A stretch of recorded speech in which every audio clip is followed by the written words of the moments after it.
It feels like to me that, so when I'm, since even before we sat here today, since we first met at the Guildford interview, when Chris and I were there and we were speaking with you, you were presenting that day, I get this impression that you're really trying to build these solid foundations to take care of each different type of interest here. Yeah. That tells me that you really are here to stay.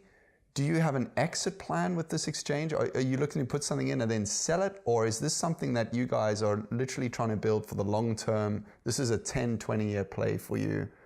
You're going to a great lengths here to take care of every single stakeholder. Do you know what I mean? You're not really niching into one. Do you have any idea how old I'll be in 20 years' time? No idea. No idea.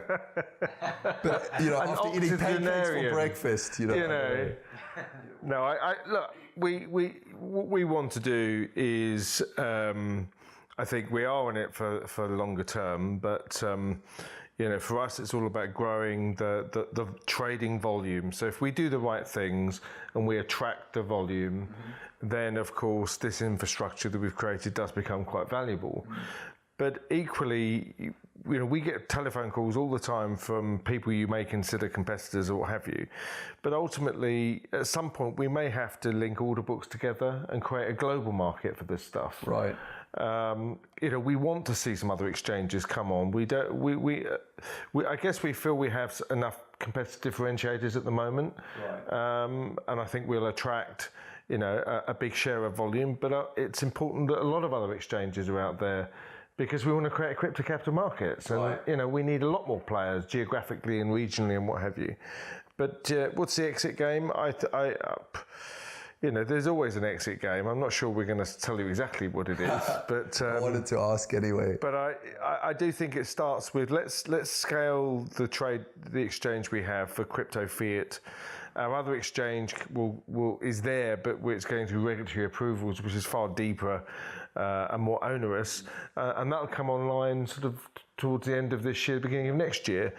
So collectively, we decided to keep crypto and sort of non-crypto fiat different, separate, because the compliance departments of banks and the institutions don't like allegedly clean dollar, mixing with crypto.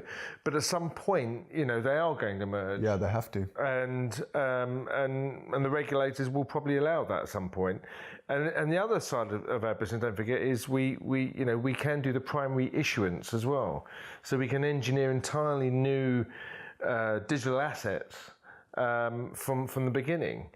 So therefore, there's lots of options here but Dmitry and I just want to take the good companies, the good projects, the good digital assets with some provenance and with the right wrappers, legal governance, regulatory wrappers around these digitized instruments. So once they're on the exchange, because we have to report to the regulator all the time. I mean, Dmitry and I have been thinking about trade monitoring apps, for monitoring behaviour on the exchange as it happens, to make sure there's no adverse behaviour or anyone's, being naughty on the exchange. I mean, Nick, you're going up against some big exchanges here too, right?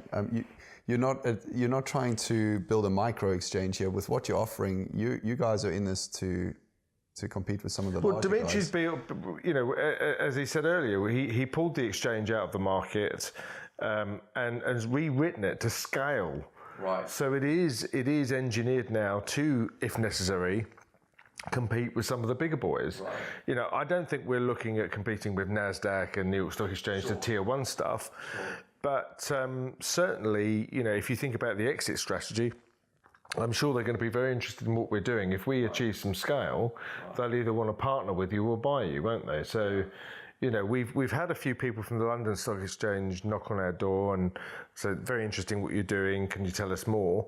And to this point, we haven't told them much, actually. We've kept to ourselves until we're up and running. Hi, it's Sean here from the Crypto Wizards YouTube channel. What you've just seen is a snippet of a much longer interview of what it takes behind the scenes to start a cryptocurrency exchange, which is awesome stuff because you won't find this content or information anywhere else online. So there's some really good stuff here you don't want to miss out on. If you are interested in following this journey, if you are interested in algorithmic trading, or you are interested in what it takes to set up fiat gateways, etc., or just want to follow Nick and Dmitry in general as thought leaders in the space, then make sure you find the playlist, Crypto Exchange, the CRIX Journey, here on the Crypto Wizards channel. And we'll see you in the next video.